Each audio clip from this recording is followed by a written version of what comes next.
Assalamualaikum warahmatullahi wabarakatuh.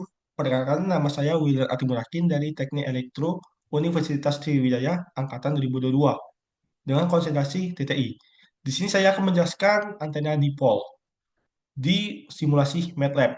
Di simulasi MATLAB ini sebenarnya antena dipol ini memiliki berbagai macam bentuk. Namun pada dasarnya antena dipol sendiri memiliki terdiri dari dua konduktor linear yang biasanya kawat atau batang logam yang panjangnya sama. Kedua konduktor dipisahkan oleh celah kecil tengah tempat sinyal diterapkan atau diterima ketika arus bolak-balik dari antena muatan listrik bergerak bolak-balik di sepanjang konduktor, menghasilkan medan elektromagnetik yang merambat sebagai gelombang radio. Sebaliknya, pada saat antena ini sebagai receiver, ketika gelombang radio mengenai antena, medan elektromagnetik menginduksi antena arus AC pada konduktor. Nah, pada simulasi MATLAB ini kita bisa mendesain ke 100 MHz. Lalu kita next. Nah, nilai 100 MHz ini kita bisa mencari panjang antena yang diperlukan, yaitu dengan rumus L sama dengan lambda per 2, dengan lambda sebagai kecepatan cahaya per frekuensi. Nah, dari hitungan yang saya lakukan ini, bahwa frekuensi 100 MHz membutuhkan panjang antena total di 1,49 meter atau masing-masing batang di 74,9 cm. Namun pada simulasi MATLAB, hitungan yang didapat yaitu di 1,409 meter, sedikit lebih kecil.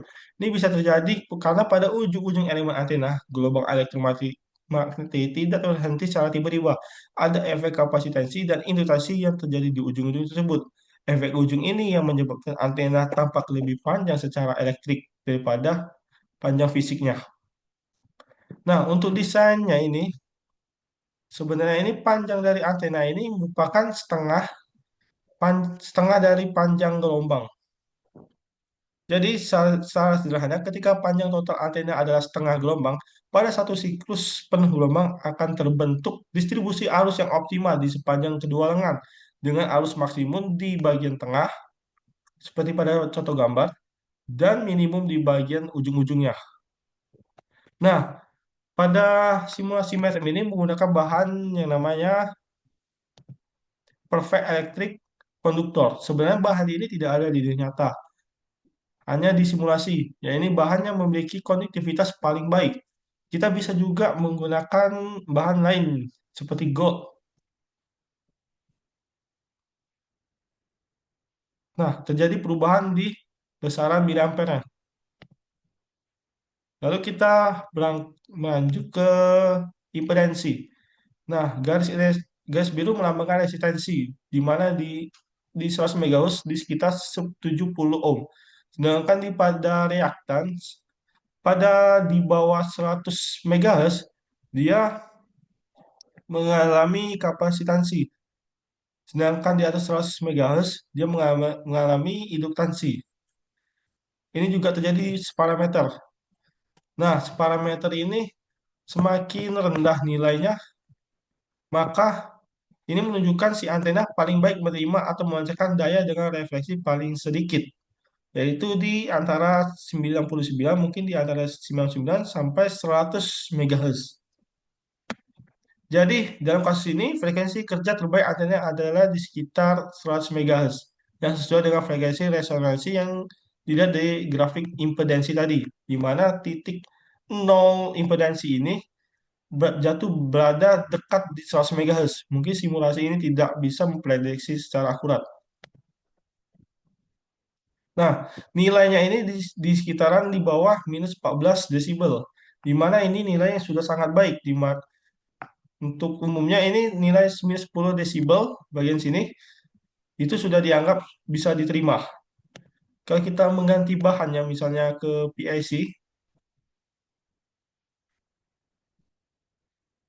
nilai resolusinya ini semakin sedikit di minus 15 desibel. Maka ini lebih baik daripada bahan emas. Selanjutnya ke pattern atau bentuk dari pola radiasi dari si antena dipol, yaitu berbentuk seperti donat. Kalau kita lihat secara 2D, sebenarnya ini bentuknya juga berbentuk seperti angka 8, karena bagian tengah ini bolong.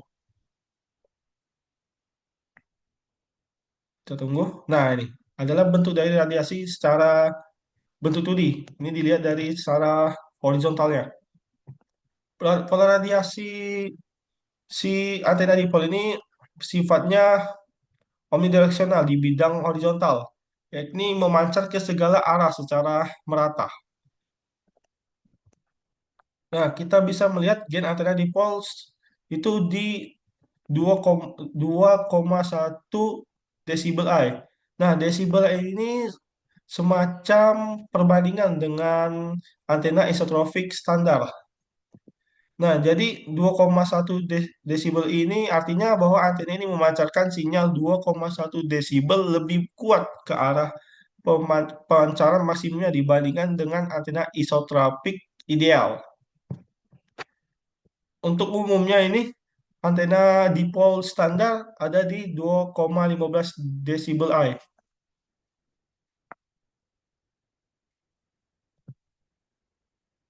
Nah, di sini kita bisa menguji, mengubah nilai ukurnya. Misalnya kita mengubah panjangnya jadi 10 meter. Pada impedansi, titik nol reaktansnya di angka 104 Hz. Ini bakalan jatuh di titik 104 MHz juga di simulasi S parameter. Jadi untuk polarisasinya juga ikut berubah.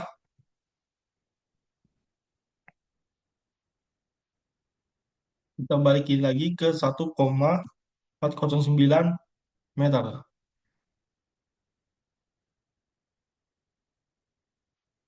Kalau kita menggunakan hitungan yang kita dapatkan, misalnya yang di 1,498, 9896,